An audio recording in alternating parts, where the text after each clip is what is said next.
Welcome to the HerStory Circle podcast, the podcast that brings you the extraordinary tales of everyday women who are changing the world. I'm your host, Gertrude Mache, and I'd like to acknowledge traditional custodians of the land on which we meet today. I also like to pay my respects to elders, past, present, and emerging. Every week, we dive into the lives, challenges, and triumphs of women from all four corners of the globe. We're here to inspire, enlighten, and connect, sharing stories that uplift and empower. So grab a cup of coffee, settle in, and join us as we explore the incredible journeys of women shaping our future. This is Her Story, where every woman's voice matters. Hello, everybody, and welcome back to the Her Story Circle. This is Gertrude Mache here in beautiful Melbourne, Australia. And today I am graced with the presence of yet another fascinating woman. Welcome, welcome, welcome to our tribe. Please tell everybody your full name, where you're based, and share your story with us today.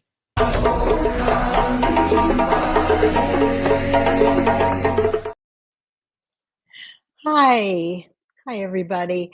My name is Lauren Bernick. I am the host of the Age Like a Badass Mother podcast and founder of the website wellelephant.com. And I was born in New York, in the States, obviously. And I was an only child, but I have a lot of stepbrothers and sisters. My parents got divorced when I was very young, probably like 4 or 5 years old. And my earliest memories are just of being an only child and entertaining myself and singing. And like my favorite record was Free to Be You and Me. I just danced around and made up stories. And I think, just being an only child led me to have a very active imagination.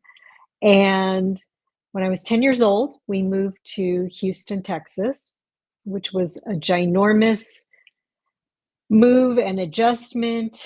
And I didn't talk like other people. I sounded, had a New York accent. They all had Southern accents. They would all ask me to say things and kind of make fun of me. And they made fun of my hair and they called me Rosanna Dana, which I should have taken as a compliment because I just loved Gilda Radner.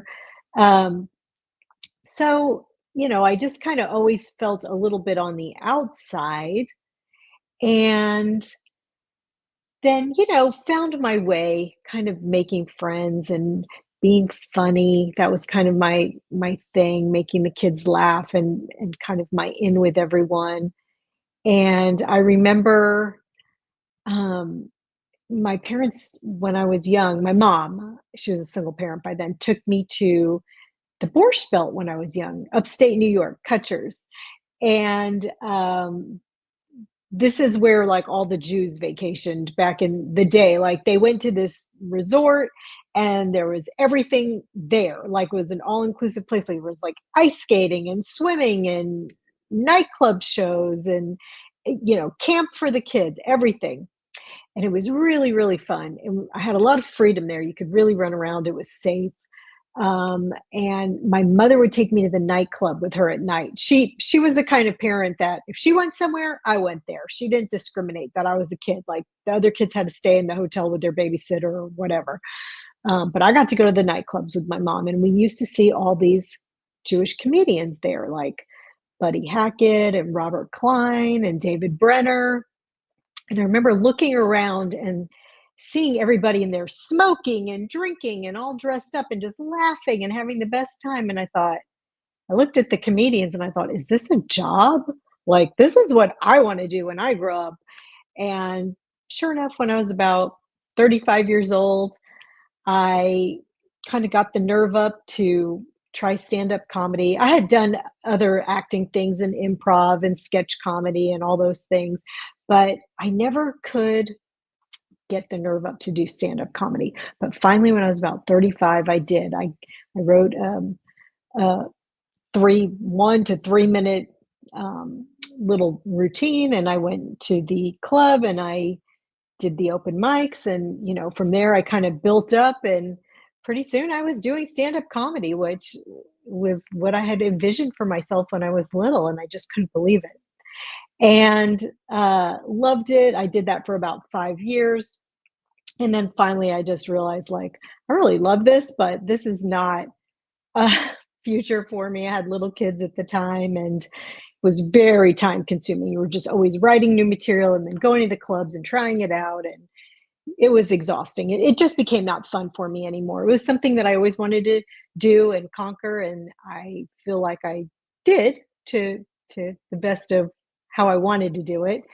Um, and, I had a big career at the time. I was the director of advertising for a pharmaceutical journal, and three little kids and married. And, my plate was full. So gave that up, but it was invaluable experience, especially for now, like hosting a podcast and just, all the things I do in my life. Um, so that was really intriguing. As a matter of fact, I won the Funniest Mom in Austin and then moved on to the Funniest Mom in America contest. It was Roseanne Barr's thing on Nick and Night, and I did that. And it was a great experience. Um, but anyway, it helped me to be able to think on my feet, that's for sure. And I am married. I live in Austin, Texas. I've been married for forever, like 34 years, to the greatest guy in the world. We met when I was 15. He was 20. He was my boss at my first job. It's a nutty story. But anyway, we didn't get together right away. But anyway, we got together young in life. I probably was about 18 when we really got together.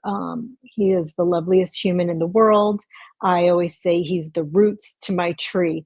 I couldn't be who I am without him. Really just being the center of my universe. Three grown kids. And like I said, I live in Austin, Texas. I just love Austin, Texas. It's a beautiful little green spot in the middle of Texas. It's just beautiful. They call it the Hill Country. Um, and I love to go walking around Town Lake, and I love yoga, and I love reading, and I love cooking. And I eat a whole food plant-based diet without oil because when I was about 46, I'm 56 now, when I was 46 years old, I found out that I had really bad heart disease, like two blocked arteries. And I thought, the cardiologist was like, well, there's nothing you can do. You can take a statin and you can eat like chicken and fish and fruits and vegetables and avocados and olive oil and nuts and seeds and low fat dairy. And, that's about it. And you can exercise. And I was like, I do all of those things right now. That's exactly how I live my life. So how can that be? How can that be the solution if that's what I'm already doing? I was like, how do I reverse this disease? And he kind of just laughed, and not laughed at me, but he was like, you can't reverse heart disease. I've never seen anybody do that. You can just manage the symptoms and, kind of hope for the best sort of thing. And I just thought, that's not acceptable. That's not how I do life. I don't live my life like that. I like to get to the root cause of the situation, the problem, take the bull by the horns, as they say. And I like to, I want to reverse this disease. So I left there. I was feeling very upset. Found my way to the Prevent and Reverse Heart Disease book and cookbook, and I started doing that. That's by Dr. Caldwell Esselstyn. And sure enough, I just started eating. The Dr. Esselstyn's method was you just eat a whole food plant-based diet without oil. And I know oil sounds like, the Mediterranean diet, olive oil and avocado oil and all that sounds really healthy, but it's not. It's just artery clogging. It's full of fat. It keeps you heavy. Um, and a whole food plant-based diet consists of legumes, whole grains, fruits, vegetables, nuts, and seeds. And I know that sounds like nothing, but out of those things, you can make a million things: tacos, burgers, pizza. And so I've been doing this for 10 years now. Wow, Lauren, your story is inspirational. You know, when you and I met, we shared a very common story in terms of our health. I know exactly where you must have been. It is crazy what happens when we get sick. We have someone chiming in online through LinkedIn. Thank you, Justine. I absolutely love the fact that you managed to do what you did and you've made a difference to people in so many ways. So let's unpack your story a little bit more. Your diagnosis was definitely life-changing, but why did you name your brand Age Like a Badass Mother? And what does that mean to you? Well, first, Age Like a Badass Mother is the podcast, and that's fairly new. I started with my brand Well Elephant, and that's a website, and it has all kinds of recipes and information for reversing heart disease, like I did in a class, online class. And I called that company Well Elephant because elephants are strong, beautiful herbivores supported by their community, and you are too. So that was the idea behind that. And then about a year ago, I started the podcast, Age Like a Badass Mother, because on top of, when I started eating well, a lot of other things happened to me. Like I said, I was 46 when I started eating this way. And by 56, I was healthier than I ever was in my entire life. Not only did I have proof, you know, medical testing that I had actually unclogged my arteries, but Yes. I had lost 20 pounds. I lowered my blood pressure. I slept better. I felt better. I had more energy. And so I knew that that was a real component of aging well. And then I wanted to uncover other aspects of aging well. So I started interviewing people. But, aging like a badass mother is the way we all want to age, don't we? Oh, I love it. It's so beautiful. So, how did this plant based nutrition help you reverse heart disease?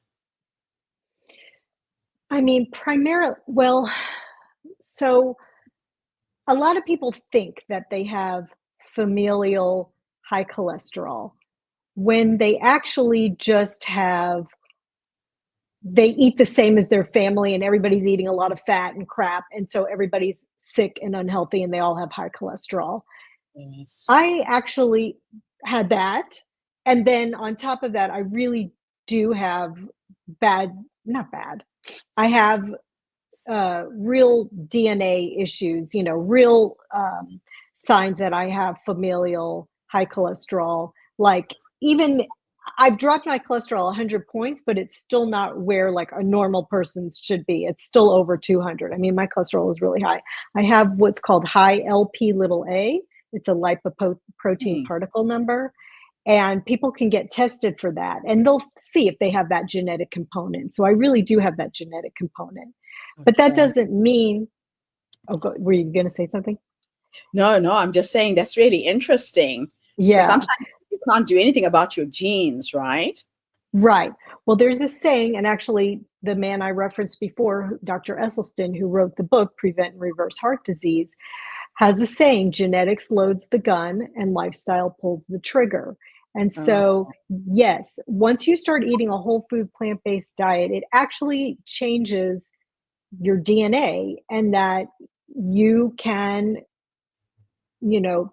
stop heart disease and in a lot of ways reverse it. And sometimes your body will, is if you stop giving it food that's making it unhealthy and giving it what it actually needs. And we're all so confused by what we should be eating. I thought I was eating healthy by eating low carb and skinless boneless chicken and fish and olive oil. I thought I was eating healthy, but that's really not what our bodies are supposed to have. They're supposed to have legumes, whole grains, fruits and vegetables, minimal nuts and seeds, and not oil.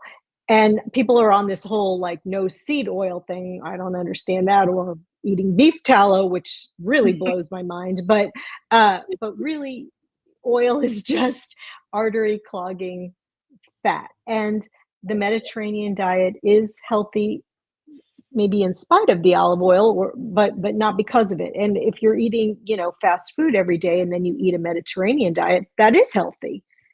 Yeah. So, Okay. So, what are some of the biggest myths women over 50 still believe about aging and health? that's a good question. Well, I'm not sure all the things that they believe. I feel like maybe some of the things I've heard are like, I'm not sexy anymore. I'm, invisible.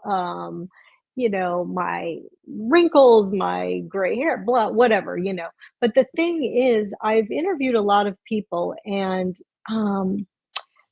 the one person who really stands out in my mind is Dr. Ellen Langer. She did this very famous study called the counterclockwise study, and Wow. she's a Harvard professor.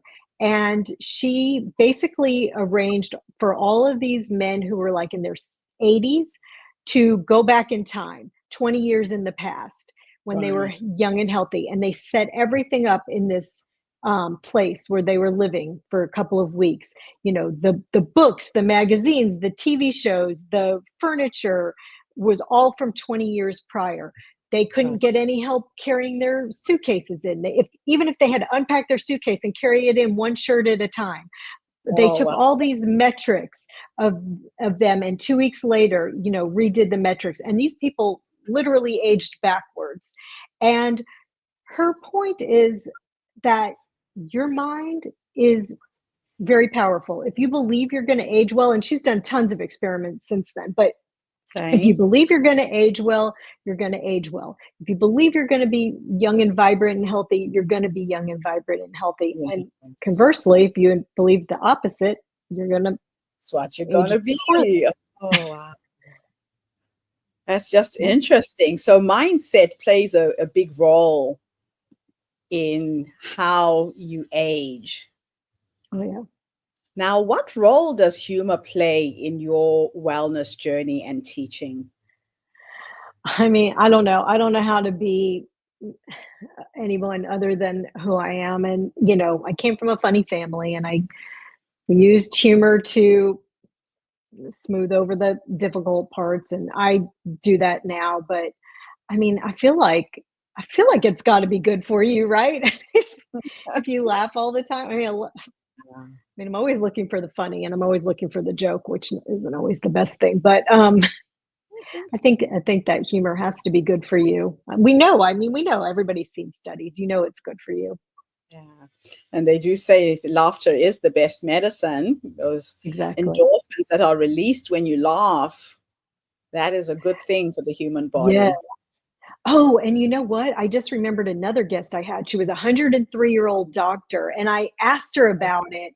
I asked why laughter is the best medicine, and she said that I forget what it is now, but something about when you laugh, it does something to your adrenals, like your adrenals sit on your diaphragm or some I can't remember. It's something like that. Don't quote me. I'm not a scientist, but it's something like that concept, like your adrenals sit on your diaphragm, and when you laugh, you stimulate them in a positive way. So I mean, Okay. it's true. That's interesting. So, what advice would you give to someone just starting on their healing journey?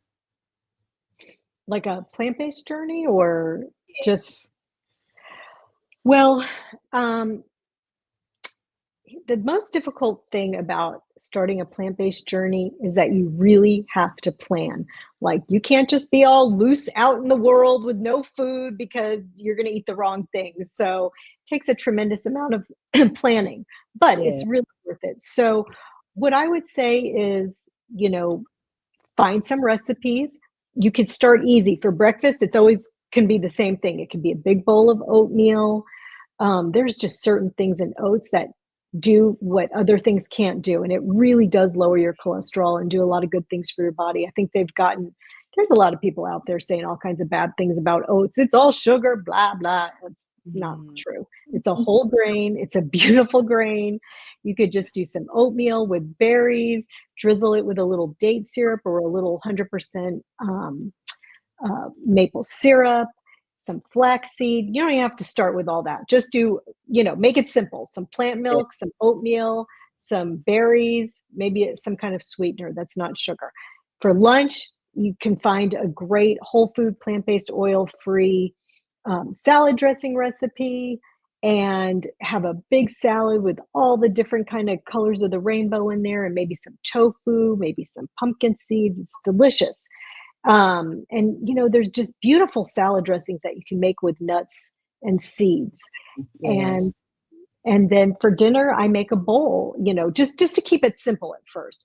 A bowl with like like brown rice and some kind of bean and lots of green leafy vegetables like steamed kale, and you can do some more tofu or some sweet potato, something like that, just to keep it Now, simple. If you're going to go ahead. do you have to involve the whole family? How difficult is that when you are living in a household with other people? That's a good question. You know what? I did not involve my whole family. I mean, I told them what I was doing. They were all very supportive, but only Yeah. one wanted to come along, and that was my youngest. Okay. And so I just kind of, and I was cooking for the family at the time. So I would just cook kind of this things I talked about. Right. And sometimes I'd like throw a rotisserie chicken in there for them or whatever. But as this journey was going on for me, I really became more uncomfortable with eating meat or bringing meat in the house. And finally, I made a rule that no meat was coming in the house. Okay. I let them have dairy, which I still didn't love, but and I was like, and I'm doing the cooking. Now, if somebody else is doing the cooking, you're going to have to maybe take that role on yourself.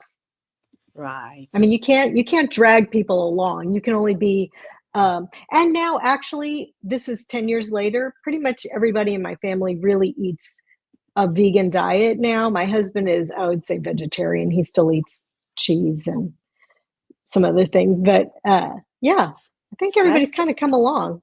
yeah, but it's been gradual. Yes, it was gradual. So how do you handle moments of doubt or setbacks in your health? Mm.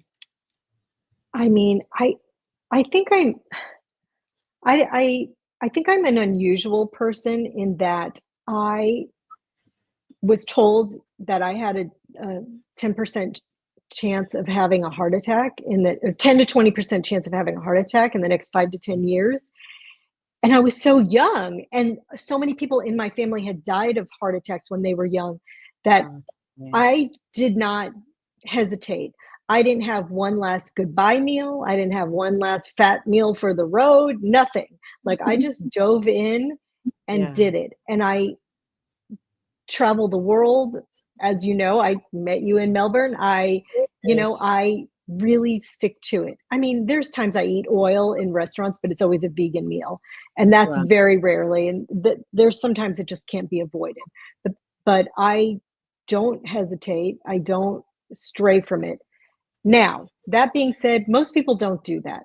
And that's Yeah. also the problem. I think that if you dive right in and you go cold turkey, it gives your palate a chance to adjust and to really start enjoying the flavors of new foods that you think might be bland. But it's like all of a sudden, after about 3, 4 weeks, food comes alive. Like you can almost taste the colors. Mhm.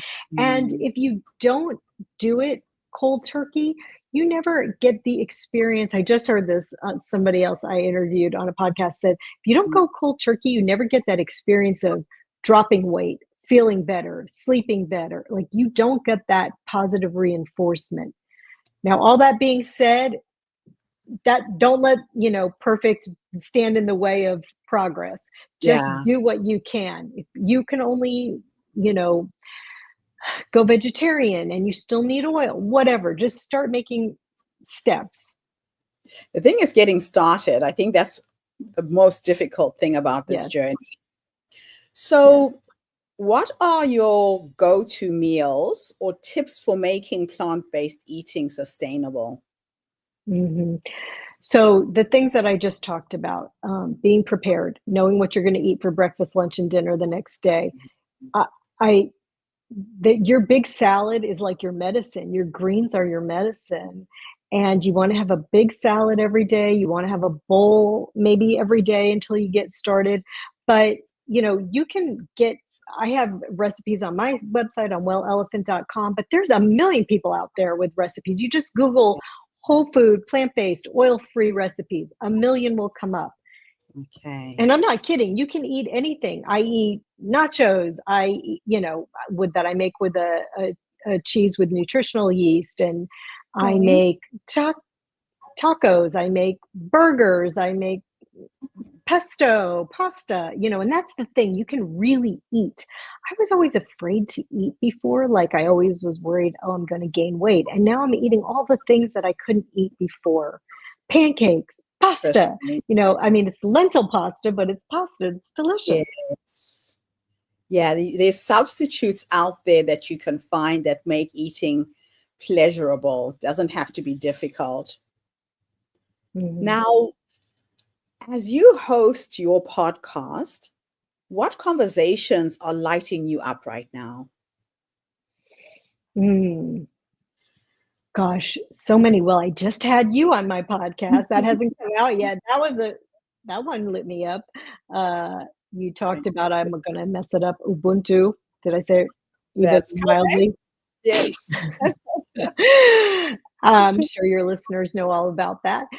But that really, I just am talking to so many incredible people that yesterday I talked to this lady. I mean, she almost lost her leg in a motorcycle accident. She's had 34 surgeries, and she lives with chronic pain, but she is just all smiles, all, not every day. I mean, she literally does suffer with pain, but complex regional pain syndrome. But, she just talked about how she gets through and her strategies and, leaning on people and her community. But I just hear so much from people about building community. I think that's something that we're all really lacking, don't you? Yeah, I think community is everything. And whatever you're doing, you need to surround yourself with positive, inspiring people. And that's what you do. Yeah. So how do you balance being honest about health challenges while keeping your message uplifting? Well, the thing is, I've just seen what this way of eating can do, and it can really reverse or aid in making people so healthy that, that's the honest answer. It's if people will just do it. And that's the problem, is that it is a little bit difficult. It is a little bit daunting. Like when you go out to eat with a group of people, it's hard. Like I went out last night with my friends. It was a Cinco de Mayo celebration at a Mexican restaurant. Right. And they had vegan beans, but they had oil in them and I didn't want to eat that. So this is one of my strategies. I sneak food in my purse. I always try to order something, that I can from the restaurant. I order the salad. My husband ordered, a big meal. I said, I'm sharing with him, just bring me an extra plate and I'm going to have some salad. And then when nobody was looking, I flung out some refried beans out of my purse. I ordered some pico de gallo and some jalapenos, and I kind of made like a little taco salad on my plate. I brought, I never want to feel deprived, so I made sure I had some tortilla chips, which, you can't eat their tortilla chips. They're fried in oil at the restaurant. But what I do is I just bake organic corn tortillas on the rack in my oven and then break them up, and that's tortillas. And I had those, and, there's salsa there so I could dip it. And so, you have to plan, you have to balance it that way. And and being honest about it. I mean, like I always say, I just want to meet people where they are. But I know that I've seen people reverse autoimmune disease, kidney disease, like stage 4 kidney disease. I've seen people reverse type 1.5 and type 2 diabetes, just all kinds of things, heart disease, obviously. But, the thing is, you actually have to do it, and you can't just do it in moderation. Yeah. Moderation doesn't cure disease. So that's the hard part. That's really the hard part, is getting people to actually do it all in. Wow. Now, can you share a transformation story from someone in your community? Yeah, I mean, I can think of a bunch of them. I'm just going to tell you about, oh, I don't even know who to pick. There's so many. So I'm going to tell you about my daughter's brother-in-law. So he's in the family, my son-in-law's brother, and he was, I guess, in his early 30s. And so he had this type 1.5 diabetes. This is the new diabetes. It's like onset age is 30 years old.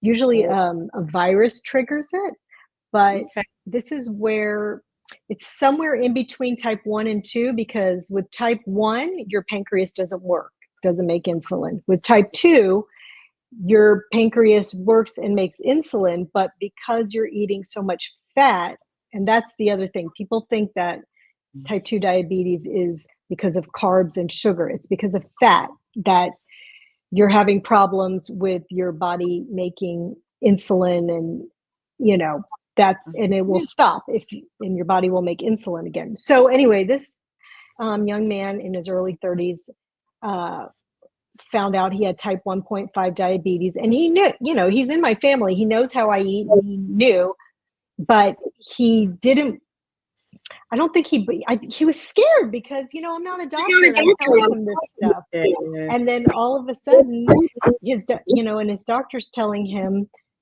that's not right. You have to eat this way. And finally he listened to me. He got so scared because his A1C was so high that he really got scared. And he started listening to me, and his A1C went from I think it was 12 to 5. And his Wow. doctors were like, wow, what is going on? This is crazy.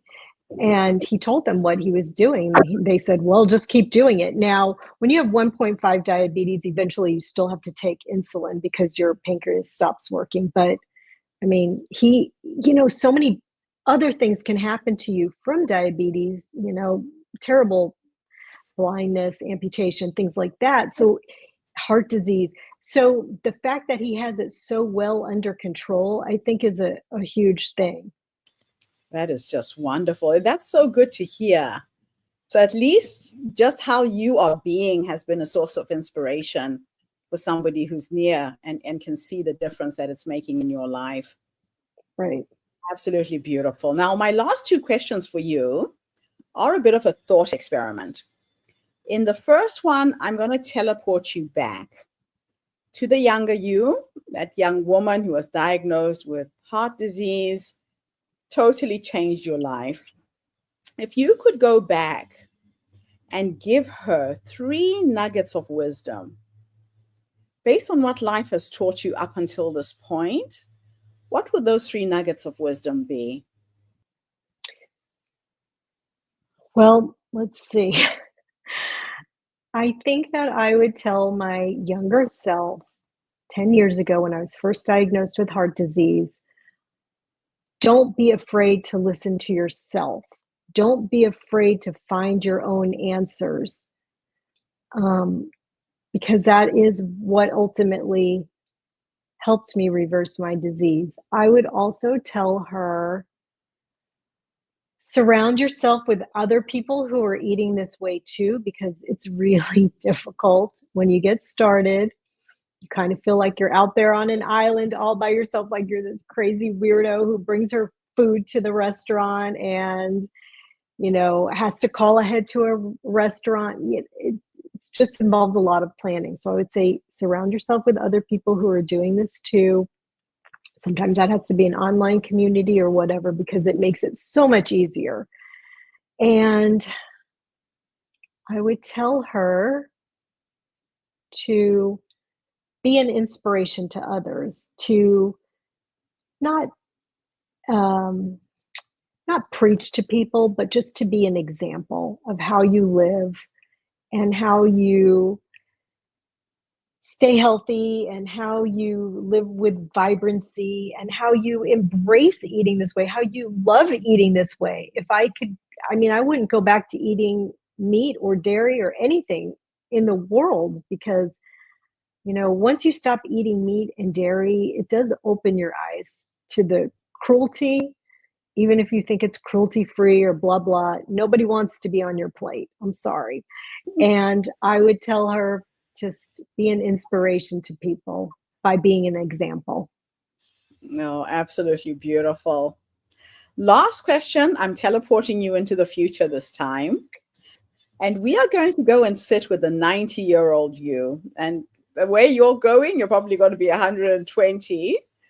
And you're sitting in your rocking chair, or maybe you're on the dance floor doing your thing, right? If we could teleport to go and meet this wise woman who has led you up until this point, what will you say to her when you finally meet her? Well, it's funny you should ask me that. I just interviewed somebody who was 81 the other day, and she goes out dancing 5 nights a week, and she just wrote another screenplay and another book, and she's still going strong. So I hope to be like that. And so I would say to her, good job, badass mother, you did it. I just hope that my friends and my family are doing it too, so they can be with me. I would say, let's have some damn fun. I can just see you at that age. I can see it. I can see it so clearly. Lauren, thank you so much. I don't expect to be different. Thank you for Thank coming you. online and being an inspiration for us today.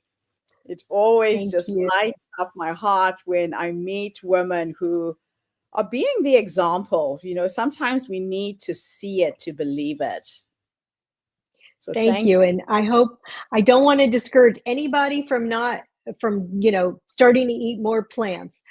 I want to meet you where you are, but if you can go all in, go all in. Thank you. And thank you to everybody who tuned in. The Her Story Circle is not just a podcast. We're a social impact movement that brings you the stories and voices of women from all over the world. We share our stories to uplift you, to inspire you, to energize you, but most importantly, to empower you with tools to take you from where you are now to where you're trying to go. So if you've been diagnosed with heart disease, if you're overweight and you're looking for a solution, here is a solution right here. And I know, Lauren, you offer a lot of content and material on your website. I'm going to share your website at the bottom of the screen. Don't do it the hard way.